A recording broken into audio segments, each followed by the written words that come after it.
Okay, so this is our universal mid clamp with the MK3, and this plastic clip is just an installation aid.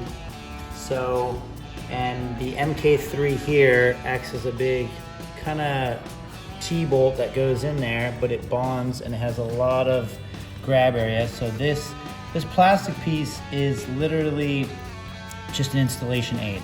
If it comes off of these little teeth here, you can actually put them back on. You can replace them with new ones. This one's been beat up a couple times. It's still gonna work just fine. And this just goes into the channel just a little bit underneath that first little groove there. And then you just turn clockwise just like that. And when the plastic pieces are in, it's done. It's spring loaded, can slide, and it's really easy to put in. Pull it out, kind of shake a little, turn, it's out. You don't need to get in there and jam it and shove it all in. You just put it in there, and it's kind of a nice feel. Pretty easy to do.